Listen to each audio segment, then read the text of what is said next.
आज निकिता की उसके ससुराल में पहली सुबह थी, इसलिए निकिता एक नई नवेली बहू की तरह रेडी होकर बड़ों का आशीर्वाद लेकर रसोई में जाती है और नाश्ता बनाने के बारे में सोचने लगती है।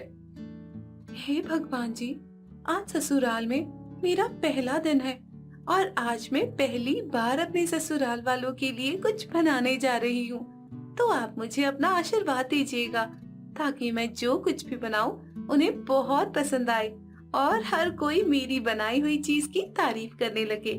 इसलिए आज मैं नाश्ते में कुछ स्पेशल बनाऊंगी। एक काम करती हूँ, गर्मा गर्म आलू के पराठे बना देती हूँ। निकिता ऐसा सोच ही रही थी कि तभी रसोई में निकिता की जेठानी सपना आ जाती है और कहती है, क्या बात है देवरानी जी, बहुत गहरी सोच में डूबी हुई हो, क्या बात है? नहीं नहीं दीदी, ऐसी कोई बात नहीं है।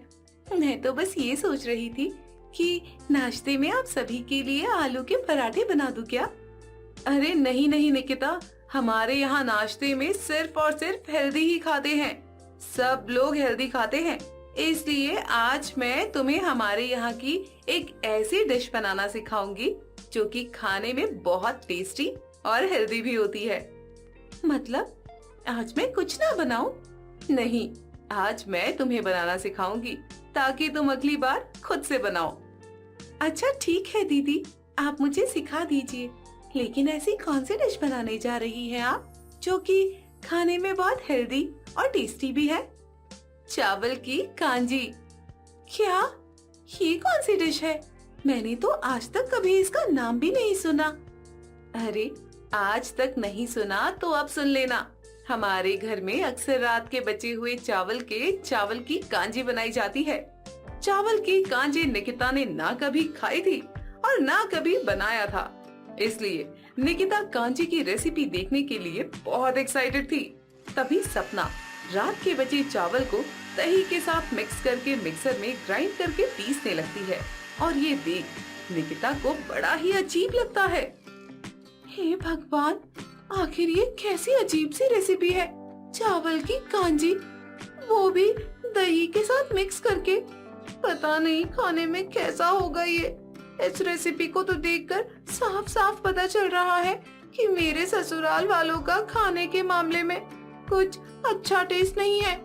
एक काम करती हूँ, आज तो जैसे कैसे इनकी बनाई हुई रेसिपी खाकर पेट भर लूंगी और अगली सुबह मैं ऐसी टेस्टी रेसिपी बनाऊंगी जिसे खाकर ये लोग ये सड़ी हुई चावल की कांजी को खाना ही भूल जाएंगे।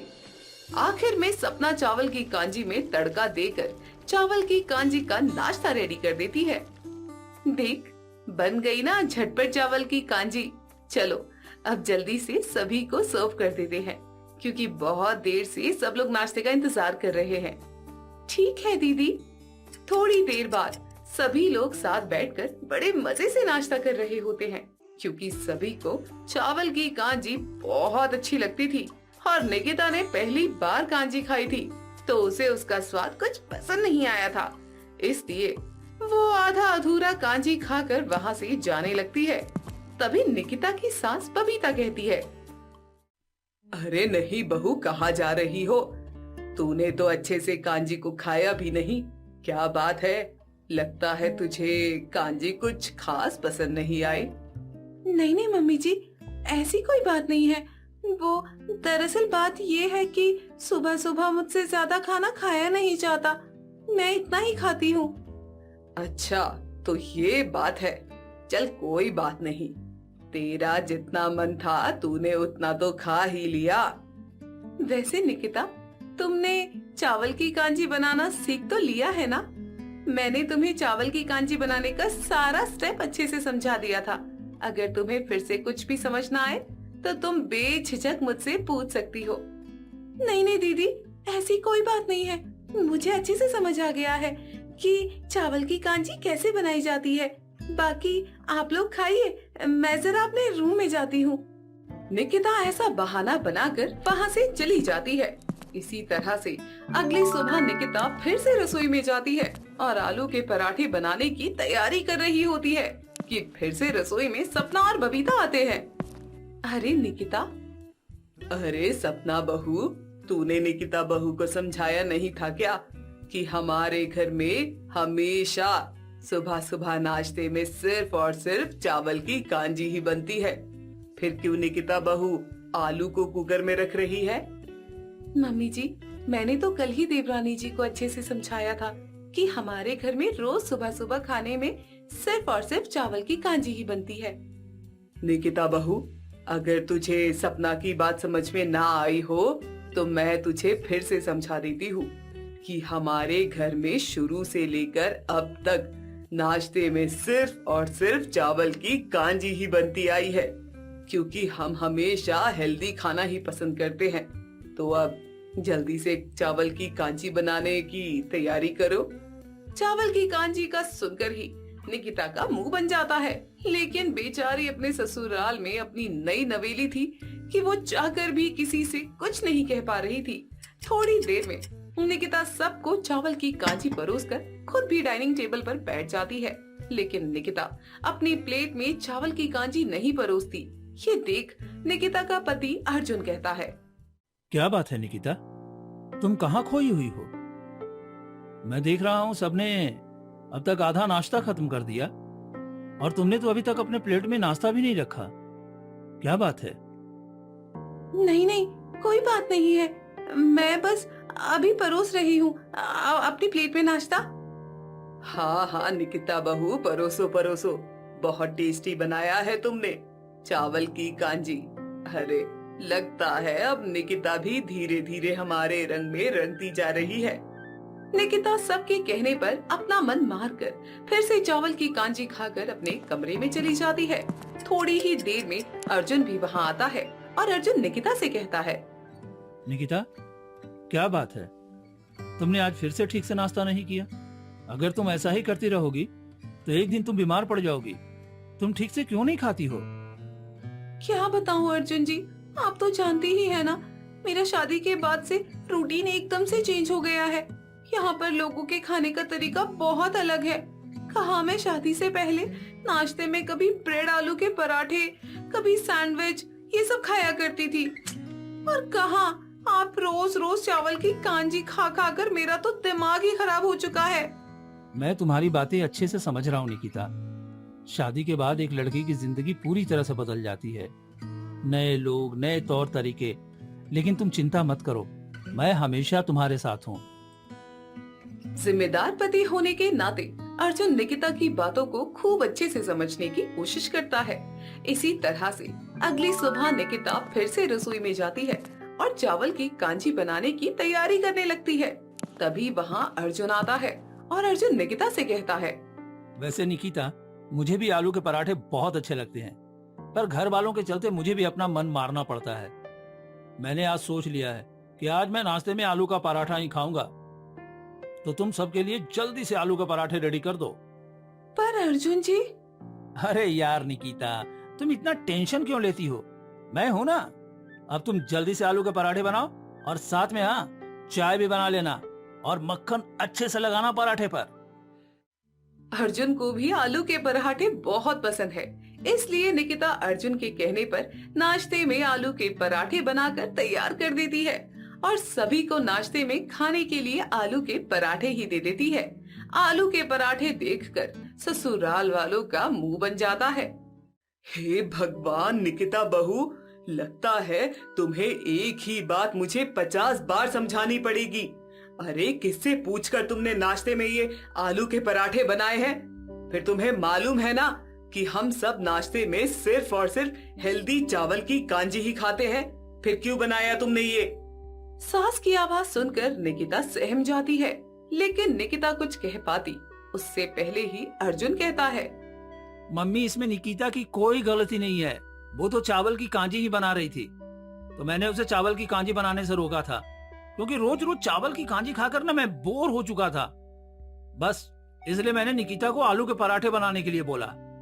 क्या बात है देवर जी, आज से पहले तो आपको कभी भी आलू के पराठे खाने का मन नहीं किया, फिर बीवी के आते ही अचानक से आपका टेस्ट कैसे बदल गया? और नहीं तो क्या, सपना बिल्कुल ठीक कह रही है।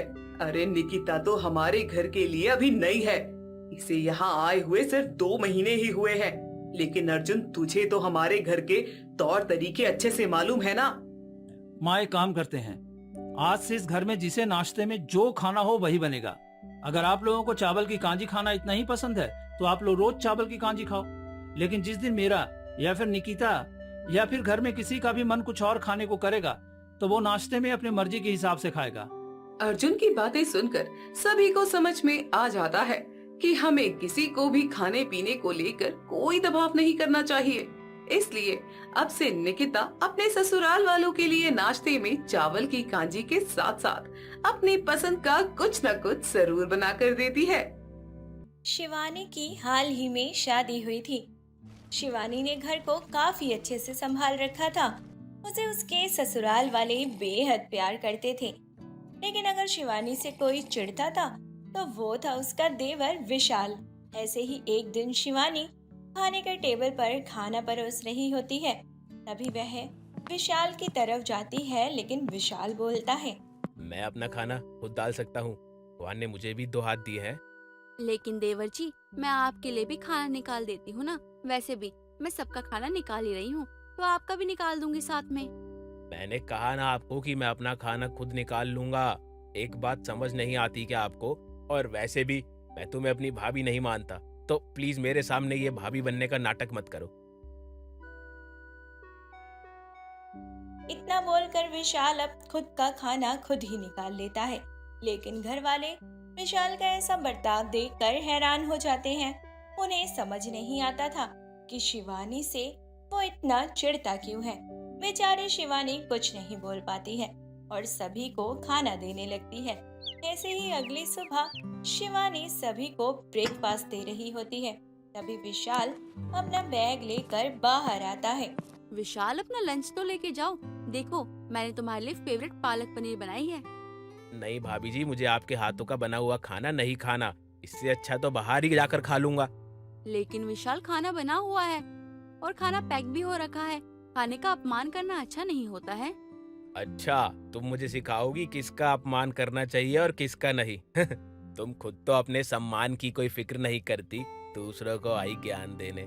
विशाल की ऐसी कड़वी बातें सुनकर शिवानी की आंखों में आंसू आ जाते हैं और वो अपनी नजरें झुकाए वहीं खड़ी रहती है।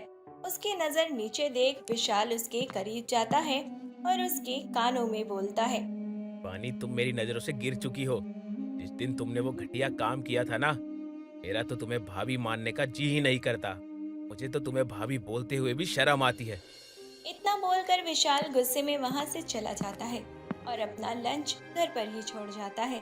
तभी उसकी सास निर्मला आती है और विशाल को बिना खाए जाता देख अपनी बहू से बोलती है, बहू, विशाल इतने गुस्से में क्यों गया है? खाना नहीं बना क्या? नहीं माँ जी, खाना तो मैंने बना दिया था, लेकिन शायद देवर जी को सब्जी पसंद नहीं आई है, इसलिए वो खाना नहीं खा रहे हैं। अरे बहू, तूने ऐसा भी क्या बनाया जो मेरे बेटे ने खाया ही नहीं? पालक पनीर बनाई है मैंने। लेकिन बहू, विशाल को तो पालक पनीर बहुत पसंद है। भला अपनी मनपसंद का खाना कैसे छोड़ सकता है? रुक, मैं अभी विशाल को फोन करके पूछती हूँ कि क्या हुआ है। इतना बोलकर निर्मला जैसे ही विशाल को फोन करने जाती है, वैसे ही शिवानी अपनी सास को रोकते हुए कहती है, माँ जी, रहने दीजिए ना, सुबह का समय है, क्यों छोटी छोटी बातों पे देवर जी को परेशान करना। मेरा बेटा परेशान है और मुझे ही नहीं पता बहू। मैंने अपने बच्चों को कभी भी अकेला नहीं छोड़ा है, इसलिए आज के आज विशाल से बात करूंगी कि आखिर ऐसी कौन सी बात है जो घर में इतना चिड़चिड़ा रहता है, वो भी खासकर तुझसे। इतना बोलकर निर्मला वहां से चली जाती है। समय गुजरता चला जाता है और गुजरते समय के साथ जितने प्यार से शिवानी अपने घर को संभालती है, उतने ही विशाल उससे नफरत करता जाता है। लेकिन ऐसा क्या था जो विशाल अपनी भाभी की शक्ल तक देखना पसंद नहीं करता था। ऐसे ही एक दिन शिवानी नहा धोकर अपने कमरे में श्रृंगार कर रही होती है कि तभी उसके कमरे की लाइट चली जाती है और कोई शिवानी के कमर पर हाथ डाल लेता है। कौन है? अरे कौन है जो अंधेरे में मेरे कमरे में आ गया है? मैं हूँ मेरी प्यारी भाभी। विशाल, ये क्या बेहूदगी है? भला तुम ऐसी घटिया हरकत कैसे कर सकते हो? मैं तुम्हारी भाभी हूँ और भाभी माँ के समान होती है। लेकिन तुम्हें तो मेरी इज्जत का ख्याल ही नहीं है। तुम ऐसी नीच हरकत कैसे कर सकते हो? मेरे पास मत आना तुम। माफ करना भाभी, लेकिन मैं तुम्हारे साथ कोई नीच हरकत करने नहीं आया, बल्कि ये बताने आया हूँ कि घटिया मैं नहीं, घटिया तुम हो। अरे तुम मेरे भाई के साथ हो, और जिस इंसान ने तुम्हें खुद से ज्यादा चाहा, तुम उसे छोड़कर मेरे भाई का पैसा देखकर उसके पास आ गई। कल को मैं ज्यादा कमाने लगा तो मेरे पास भी आ जाओगी। बस बहुत हो गया। अरे तुम मुझे ऐसा बोल कैसे सकते हो? ठीक वैसे ही जिस तरह तुमने घटिया हरकत करी थी, और तुमसे नीचा और घटिया इंसान मैंने आज तक नहीं देखा। जो अपने प्यार का ना हो सका, वो भला मेरे घर वालों का क्या होगा। बस करो, बहुत हो गया, तुमने बहुत बोल लिया। अब मैं और नहीं सुन सकती हूँ। अगर तुमने एक और शब्द ज्यादा बोला ना तो मैं तुम्हारे मुंह पे थप्पड़ मारूंगी खिंचा के। तुम मुझ पे इतना बड़ा इल्जाम लगा रहे हो। अरे अब और क्या जानना रह गया है तुम्हारे बारे में। तुम एक धोखेबाज और गोल्ड डिगर लड़की हो। तुमने मेरे दोस्त की फीलिंग्स को हर्ट किया, और मेरा दोस्त जो तुमसे इतना प्यार करता था तुम्हारे लिए जान तक दे देता, लेकिन तुमने क्या किया? उसके प्यार को अपने पैरों तले रौंद दिया। अरे उसके प्यार का गला घोट दिया तुमने, सिर्फ इसलिए क्योंकि मेरे भाई के पास ज्यादा पैसा था। नहीं विशाल, ऐसा कुछ नहीं है जैसा तुम कह रहे हो। तुम्हें कुछ नहीं पता। मुझे नहीं पता? अरे मुझे तो वो भी पता है शिवानी, जो तुम्हें खुद नहीं पता। तुम मेरी नजरों में उसी दिन गिर गई थी जिस दिन तुमने मेरे भाई के साथ शादी करने के लिए हाँ करी थी। विशाल ये बातें बोल ही रहा था कि तभी वहाँ पर निर्मला और शिवानी का पति विवेक आ जाते हैं, और विशाल की ऐसी बेतुकी बातें सुनकर निर्मला विशाल से कहती है, विशाल तू ये क्या कह रहा है? ये तेरी भाभी है। मैंने तुझे यही सिखाया है क्या कि तू अपनी भाभी का अपमान करे? नहीं माँ, मैं अपमान नहीं कर रहा, बल्कि मेरी प्यारी भाभी को उनकी सच्चाई से वाकिफ करवा रहा हूँ। अरे ये बता रहा हूँ कि कैसे उन्होंने मेरे दोस्त के साथ इतना गलत किया। आपको पता भी नहीं है इन्होंने मेरे दोस्त के साथ क्या किया है। और माँ, आपने एक ऐसी लड़की को अपने घर की बहू बना लिया जो एक कैरेक्टरलेस है। बस बहुत हो गया, तूने बहुत बोला, हमने बहुत सुना। तू क्या गलत बोले जा रहा है तुझे पता भी है? जिस दोस्त का तू हिमायती बना घूम रहा है ना, वो एक नंबर का घटिया इंसान है, गद्दार है वो, गद्दार। जब शिवानी माँ बनने वाली थी तो ये उसके पास गई, उसने शादी करने से मना कर दिया और कहा कि जाके कहीं मर जाओ। ये मरने भी गई थी, लेकिन सही समय पे मैं वहाँ पहुँच गया और इसको बचा लिया। उसके बाद मैंने इसका हाथ थामा, और जब मुझे दहेज मिला ना तो दहेज देखकर वो इसके पास वापस आया। तब शिवानी ने उसे ठुकराया, क्योंकि जब उसको जरूरत थी ना तो उसने उसका साथ छोड़ दिया था। अब पैसों के लालच में उसके पास आया था, तो कैसे कोई उसे अपनाता? और विशाल तू मुझे कह रहा था ना कि मैंने कैरेक्टरलेस लड़की को अपने घर की बहू बनाया है, तो मेरी बात कान खोल के सुन ले। मुझे मेरी बहू की सच्चाई के बारे में पता है। मैं जानती हूँ कि शिवानी के साथ क्या हुआ है, इसलिए मैंने उसको अपने घर की बहू बनाया है और उसको अपनी बेटी से भी बढ़कर प्यार दिया है। जरा सोच, अगर तेरी बहन होती, यही सब तेरी बहन के साथ हुआ होता, तो तुझे कैसा लगता? अपने भाई और माँ के मुंह से सच जानकर विशाल की नजरें शर्म से झुक जाती हैं और उसे अपने किए का पछतावा होता है। भाभी, मुझे माफ कर दीजिए। मैंने अपने दोस्त के आंसू देखे, पर कभी ये पता नहीं लगाया कि क्या वे आंसू सच में थे या फिर मगरमच्छ के थे। मुझे नहीं पता था कि आपकी इस मुस्कुराहट के पीछे इतना दर्द छुपा है। कोई बात नहीं देवर जी, अगर सुबह का भूला हुआ शाम को घर आ जाए तो उसे भूला हुआ नहीं कहते हैं। आपको सच्चाई पता नहीं थी, इसलिए आपने इतना कुछ बोला मुझे, मैंने आपको माफ किया। इस तरह शिवानी विशाल को माफ कर देती है, जिसके बाद विशाल फिर कभी अपनी भाभी को खरी खोटी नहीं सुनाता है और न ही कोई उल्टा जवाब देता है। गायत्री एक गरीब औरत थी जो अर्चना के घर में नौकरानी का काम करती थी और उससे आने वाले पैसों से वो अपना घर चलाती थी और अपने बेटे की पढ़ाई के लिए पैसे भेजा करती थी। ऐसे ही एक रोज शाम के समय गायत्री अपने काम से घर आती है और घर के बाहर अपने बेटे राम को बैठा देखकर खुश होकर कहती है, बेटा तू कब आया? तूने आने से पहले बताया क्यों नहीं? बता देता तो मैं पहले आ जाती ना। पता नहीं कब से यहाँ अकेला बैठा हुआ है। कोई बात नहीं माँ, अगर पहले बता देता कि मैं आने वाला हूँ तो मुझे आपके चेहरे की ये खुशी देखने को कहाँ मिलती। आप ठीक हो ना? मैं ठीक हूँ बेटा, और तुझे देखकर तो और ठीक हो गई हूँ। लेकिन तू ऐसे अचानक कैसे आ गया बिना बताए? माँ, वो अचानक हमारी क्लास कैंसिल हो गई और कुछ दिन की छुट्टी मिल गई, तो सोचा यहाँ रहने से अच्छा है कि क्यों ना आपके साथ ही बिता लूं ये कुछ दिन। बहुत अच्छा किया, इस बहाने मैं भी कुछ दिन रह लूंगी तेरे साथ। माँ, आप सारी बातें यहीं खड़े होकर कर लोगी या अंदर भी चलोगी? क्या करूँ बेटा, तुझे देखकर मैं सब भूल गई। चल अंदर चलते हैं। गायत्री इतना कहकर अपने बेटे राम के साथ घर के अंदर जाती है। ऐसे ही समय निकलता है। तभी एक रोज सुबह के समय राम का दोस्त समीर उसके घर आता है और उसे सोते हुए देखकर उसे उठाते हुए कहता है, अजीब इंसान है भाई तू। वैसे तो कभी जल्दी छुट्टी नहीं मिलती, और आज मिल भी गई है तो उसे सोने में गंवारा है। उठ जल्दी। भाई, इतने दिनों बाद तो सुकून से सोने को मिला है, तो अब तेरा क्या मन है, अभी भी ना सो? हाँ मत सो, जल्दी से तैयार हो जा। मैं और मेरी गर्लफ्रेंड रीटा मूवी देखने जा रहे हैं, तू भी चल, थोड़ा साथ में घूमेंगे, मजा आ जाएगा। यार, तुम लोग मुझे ले जाकर क्या करोगे? मेरा मन नहीं है। तुम लोगों को अकेले टाइम स्पेंड करना चाहिए, मुझे लगता है। तू चलता है कि नहीं? अगर तू नहीं चला मेरे साथ तो मैं तुझसे कभी बात नहीं करूंगा। समीर के बार बार कहने पर राम उसके साथ जाने के लिए तैयार हो जाता है और कुछ समय बाद दोनों तैयार होकर मूवी देखने के लिए निकल जाते हैं, जहां राम की मुलाकात रीटा की दोस्त नेहा से होती है, जिसे देखकर राम देखता रह जाता है और अपने दोस्त समीर से धीमी आवाज में कहता है, भाई, ये तेरी गर्लफ्रेंड के साथ जो लड़की खड़ी है, ये कौन है? तू जानता है क्या? नहीं भाई, मैं पहली बार ही देख रहा हूँ भाई। एक काम करता हूँ, रीटा से ही पूछ लेता हूँ। रीटा, ये कौन है? हमसे नहीं मिलवाओगी? हाँ क्यों नहीं, ये मेरी फ्रेंड है नेहा, अभी कुछ टाइम पहले ही यहाँ शिफ्ट हुई है। नेहा, ये मेरा बॉयफ्रेंड है समीर और ये उसका दोस्त राम। हेलो, अच्छा लगा आपसे मिलकर। इसका बहुत घूमने का मन कर रहा था, इसलिए मैं इसे भी अपने साथ ही ले आई। होप सो कि तुम दोनों को कोई परेशानी ना हो।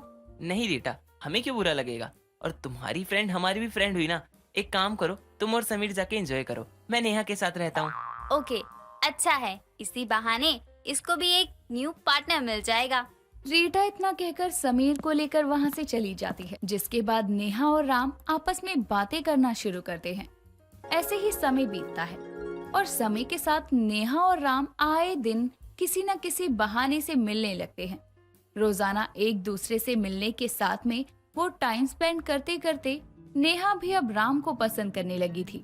एक रोज दोनों पार्क में बैठकर आपस में बातें कर रहे थे। तभी नेहा राम से कहती है, राम, मुझे नहीं पता कब कैसे, लेकिन मैं तुम्हें बहुत पसंद करने लगी हूँ। तुम्हारी वजह से मुझे जिंदगी जीने का एक नया मकसद मिला है, वरना पापा के जाने के बाद तो माँ ने अपना सारा वक्त बस पापा के बिजनेस को ही दे दिया था। मैं तो बिल्कुल अकेली रह गई थी, लेकिन जब से तुम मेरी लाइफ में आए हो ना, मैं बहुत खुश रहने लगी हूँ और ऐसे ही मैं जिंदगी भर खुश रहना चाहती हूँ। तुम्हारे साथ लाइफ में आगे बढ़ना चाहती हूँ। तुम्हारी बात सही है, मैं भी तुम्हें बहुत पसंद करता हूँ और मैं तुमसे शादी करना चाहता हूँ, लेकिन हमारी शादी नहीं हो सकती है क्योंकि तुम एक अमीर घर की लड़की हो और मैं एक गरीब घर का लड़का हूँ। उससे मुझे कोई फर्क नहीं पड़ता, मुझे पैसा नहीं, तुम्हारा साथ चाहिए। और तुम मेरी माँ की चिंता मत करो, उन्हें मैं संभाल लूंगी। बस कल एक बार मेरे लिए घर आकर मेरी माँ से मिल लो, फिर आगे बात करते हैं। ठीक है, अगर तुम कहती हो तो मैं मान लेता हूँ। मैं कल ही समय से आकर तुम्हारी माँ से मिलता हूँ।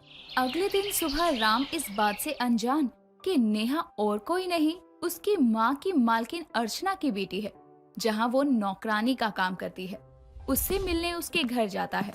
सभी लोग आपस में बैठकर बातें कर रहे थे।